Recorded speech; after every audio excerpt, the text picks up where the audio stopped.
Mahashivratri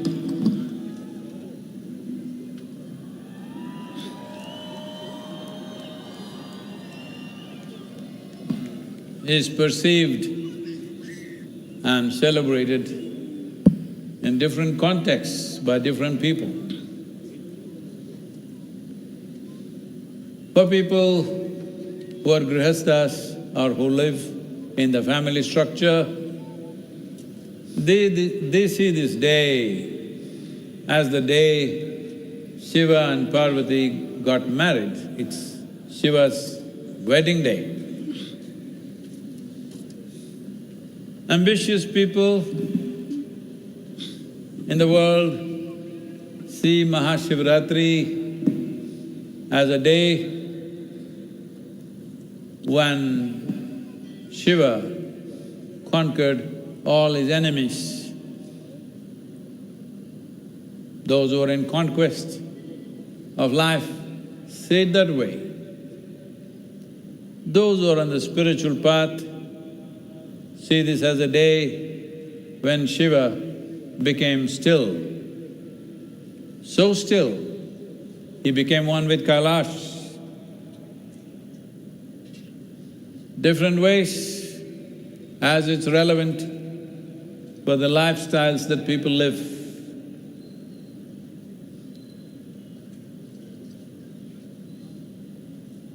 Well, generally probably most of you know the basic story of how a yogi appeared in the Himalayan region and he sat still. His greatest quality was he sat absolutely still. Initially people gathered in big numbers, but slowly they melted away because he did nothing, he just sat. Days into weeks, into months, he just sat. In the end, only 7 people were left. These 7 people recognized one thing, that if one has to sit still without the need for sleep like you,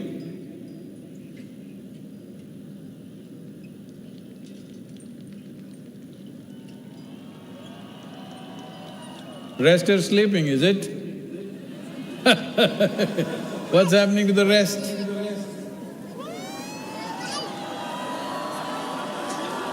See, you must understand this. There are 3 most basic compulsions in human life.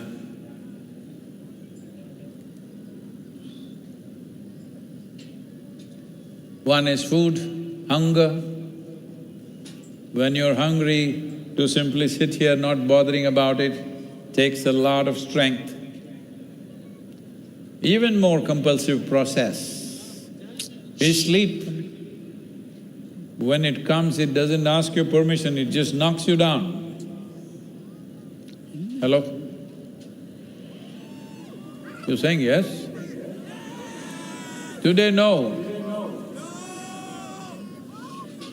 Sleep is a very deep compulsion. And the next one is death. When it comes, you can't say no. When it comes, you go.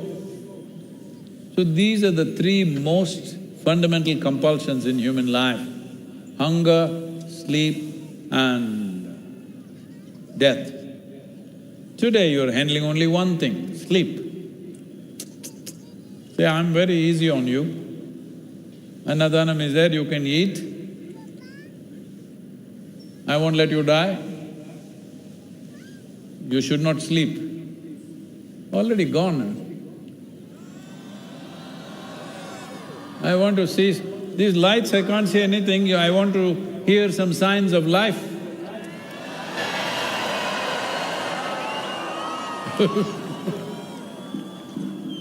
So, these 7 people hung on around him because they saw he had overcome hunger, he had overcome sleep, and he had overcome the need to relieve himself in some way. And they could not make out whether he was alive or dead. Like that, he was sitting still. Only thing was, off and on, tears of ecstasy were dribbling down his cheeks, so they knew he's alive and vibrantly alive, but absolutely still. These are three processes of life which binds you to the physical body. Once you are bound to a physical body, you are bound by the cycles of time. This year, towards the end of this year, we will consecrate the Kala Bhairava, which will make this a full-fledged kshetra. A kshetra means a place where just by being there, you will slowly melt. Transformation happens just by being in that energy. That's the only feature which was pending. It will be done this year. So, when these seven sages noticed that Adiyogi doesn't seem to have need for food, sleep, and no need to relieve himself in any way, bodily compulsions are all gone. That means he's sitting there as Bhairava, Kala Bhairava, because he's transcended time.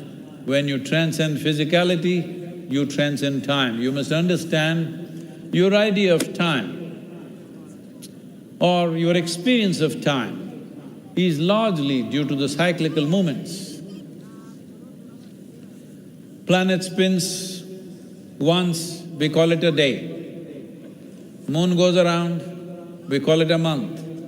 Planet goes around the sun, we call it a year. This is our idea of time. If nothing was going in circles, if everything was going in a straight line, you wouldn't know how to know time.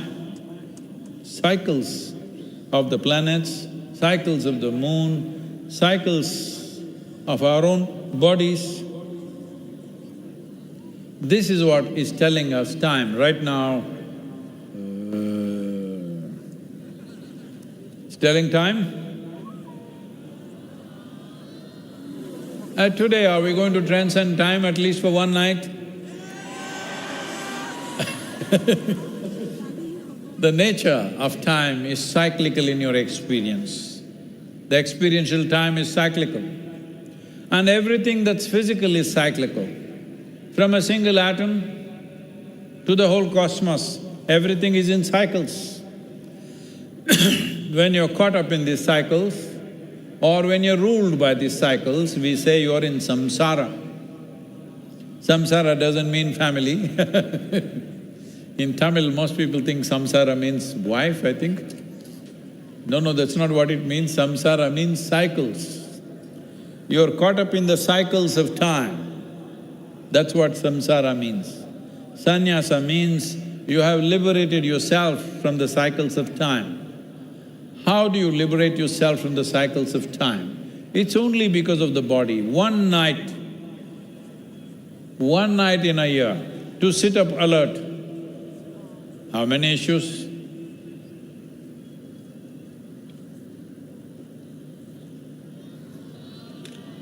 Hey, come on. Show me that you're alive.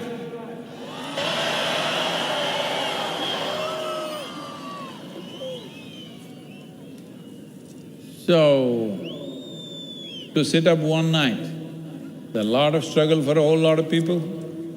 But if you do enough sadhana, that even if there is a little bit, just a little bit of space between you and your body, the body that you gathered over a period of time, and yourself, if there is even a little bit of space, you will see beating time or beating sleep or beating hunger is not a challenge. Now, if one is able to transcend the physical nature, one naturally transcends time and becomes a Kala Bhairava.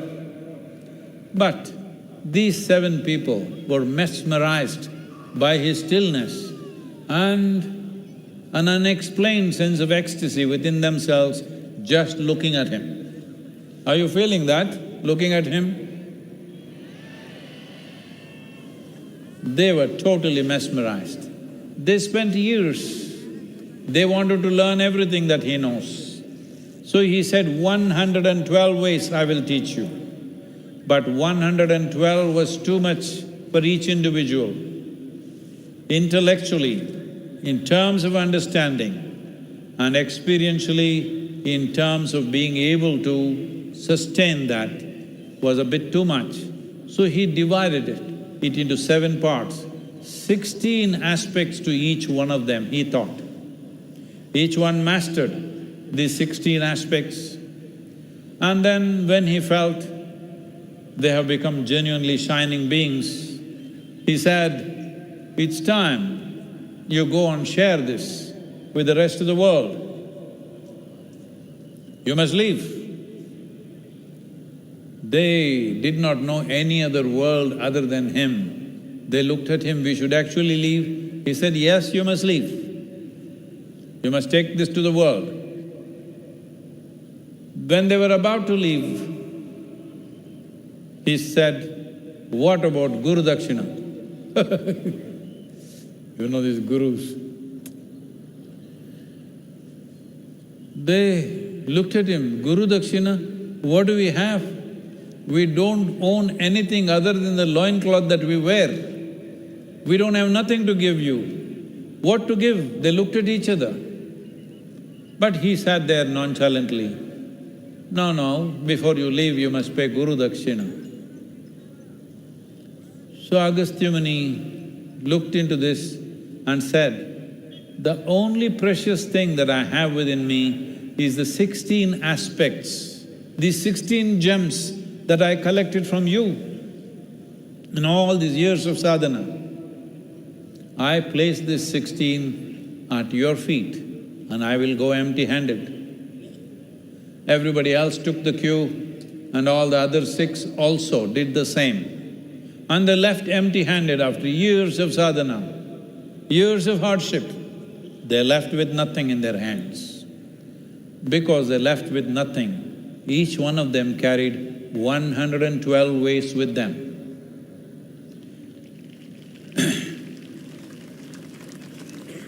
And this spine of knowledge and knowing and methods and technologies of inner well-being, they took it to different parts of the world.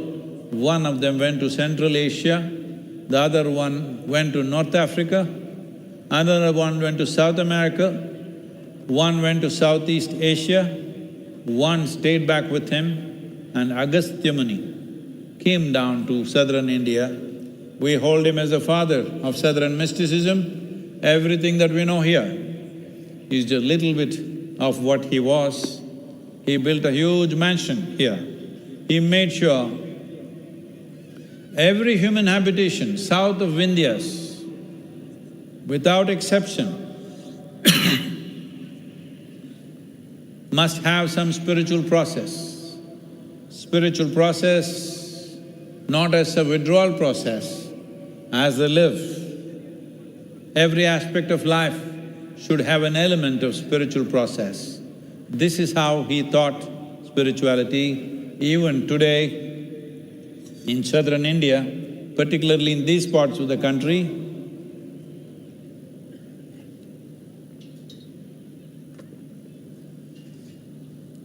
simple things that people do, you will see how they sit, how they stand, how they receive, how they give, how they eat.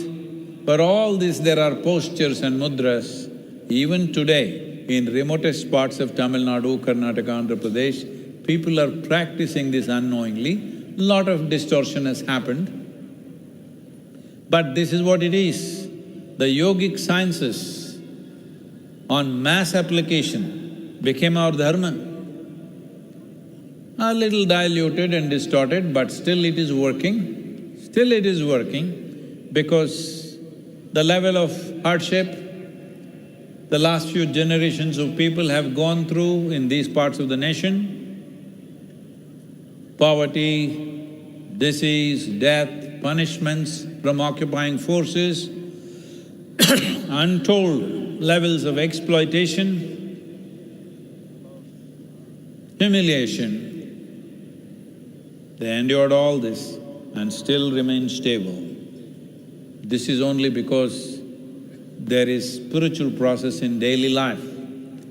But too much distortion is happening as generations pass. Once again, it's upon us to see that spiritual process moves down from the mountains and caves and ashrams and gets into every home. I want to make sure spiritual process is not in the hands of gurus, institutions or any kind of authority.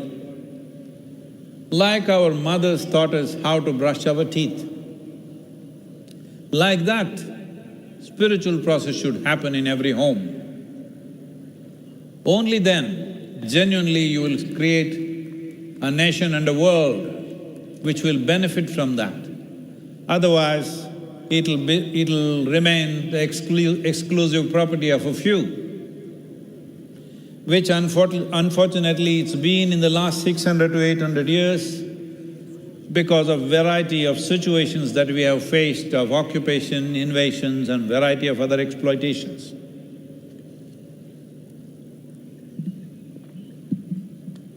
Why is this important? It's important because, as I was saying earlier, we have come to a place where the generation of people that you're seeing now and the next generation, which are your children and grandchildren, they are not willing to believe what's written in a book. They are not willing to take up your philosophies and ideologies simply because you say it. Even if you tell them God said so, they will ask, so what the hell? This is not bad, these are good times. It is a good time when human beings dare to ask questions. It's really bad time where human beings cannot ask questions. This is a land where even so-called divine entities came. When they came, they could not give us commandments. They only got questions. I'm sorry. Look at this. Adiyogi decided to speak elaborately only with his wife, one person, somebody who's very dear to him. She freaks him with 1,000 questions. Krishna, a glorious being, speaks to only one guy in his life. That guy asks hundreds of questions. This is the nature of this civilization because this is a land of seekers. This is not a land of believers, this is a land of seekers. Here, we want to experience the truth. We don't believe the truth that is said in the books or by sages and saints. We bow down to it with great respect, but we have to experience our own truth.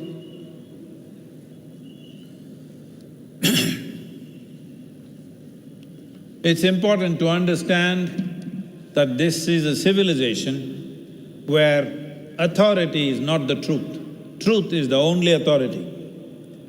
This is the way forward for humanity, where truth is the only authority. Authority is not the truth.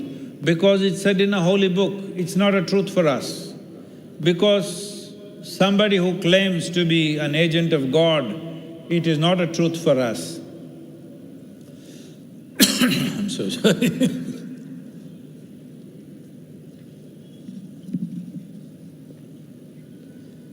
All the shouting. You must know the audio went off, I kept them going, all right? Hey, you must keep it going. What is this? If the audio goes off, you'll all go. So many people, why do we need a microphone? You should be able to start chanting yourself and make it happen. So, this civilization that we call as Bharat, that we call as Sanatana, is most vital, not because you are a Hindu, this is vital for every life on the planet. Because this is not a philosophy, this is not an ideology, this is not something that somebody invented. This is gleaned with profound observation of both physical life and spiritual dimension of creation. By very profound observation, we have come to this understanding that this is how life works within us. The way it works within me, fortunately that's the same way it works within you. Your mind may work differently, but the life that you are works just the way it works within me. This is true for every creature, for every animal, for every bird, for every insect and worm. This is how life works. Sanatana Dharma is about that which governs life process.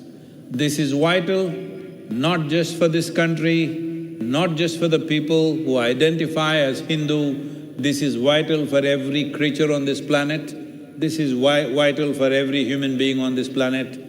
This will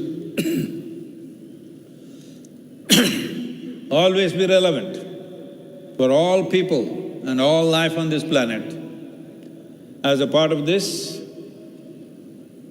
many things are being made available. Well, if you want to take a baby step, how many of you want to take a baby step? Baby step. Hey, what a shame. Are you babies or full grown-up human adults, huh? Hello? If you are a baby, you can take a baby step. When you're a grown-up adult, you must take a big step. Because last year we launched this Miracle of Mind for people who want to take baby steps, not for babies. Grown-ups who behave like babies, for them. Well, they seem to be doing okay, a few million, I don't know how many exactly, 238 countries and territories have downloaded the app. Some 21 to 22 million meditation sessions have happened. Don't clap your hands, there are 8.4 billion people and they are taking baby steps. So this year, we're making inner engineering free so that you behave like adults, take a big step. No money, Sadhguru, I don't have money. For those people, it's free. Just do it now. Within 3 days, you must register and make it happen. It's free for you because the idea is knowledge should live in people. Knowledge not to be stored in books, knowledge not to be stored in somebody's heads, it should live and reverberate in everybody's life. That is the idea of spiritual knowledge. Let's make it happen this year, that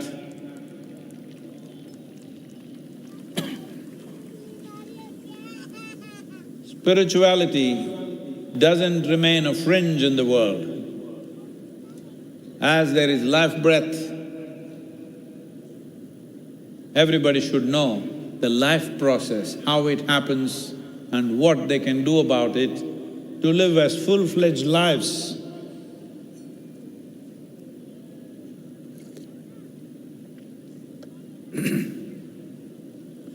Full-fledged life does not mean you just spend your life to eat, sleep, reproduce and die one day. Nothing wrong with those things, everybody has to do that to some extent. But once you have come as a human being, if you just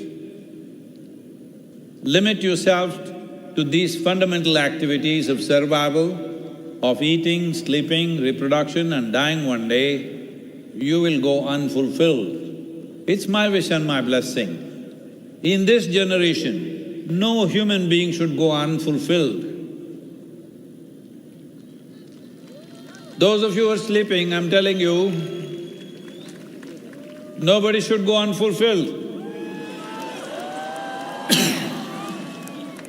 It doesn't take any special skill, some past life something, no. Nor do you need extra horns, no. If you are a living human being, it's possible for you. It just needs a little orientation in that direction. In is the only way out for this. As a part of this, many things are being done. One thing is, today we will do Yogeshwara Mahabhishekam. Are you with me? Abhishekam means essentially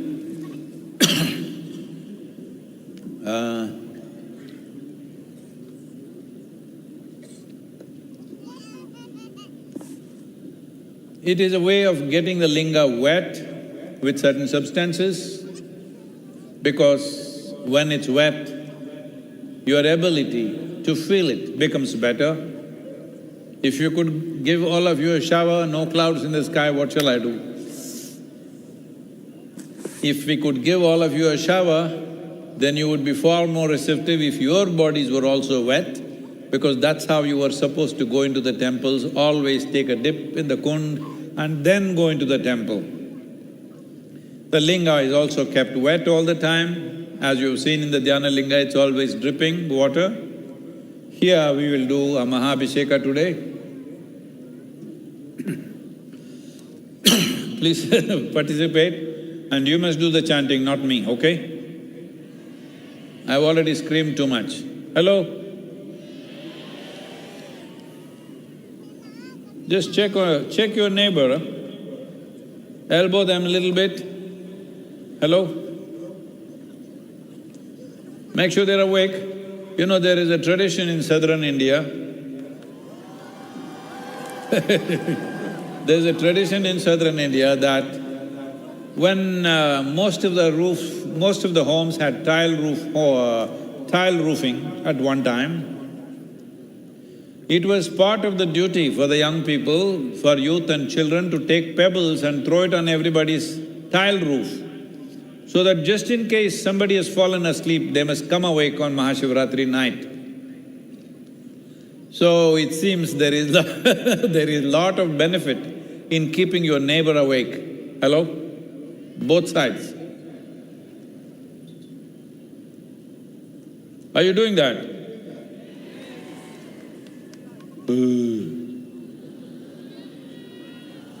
Hey, what's sadhana pada? What's happening?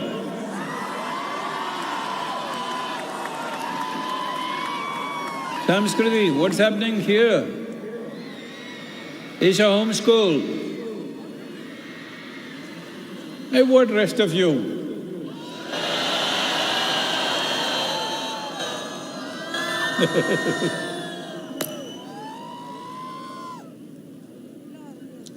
We will do the Mahabhishekam. Please, those of you who need to be there and the guests who are here also, please.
एकबिल्वं शिवार्पणम् अखण्डबिल्वपत्रेण पूजिते नन्दिकेश्वरे शुध्यन्ति सर्वपापेभ्यो एकबिल्वं शिवार्पणम् अखण्डबिल्वपत्रेण पूजिते नन्दिकेश्वरे शुध्यन्ति सर्वपापेभ्यो एकबिल्वं शिवार्पणम् शालिग्रामशिलामेकां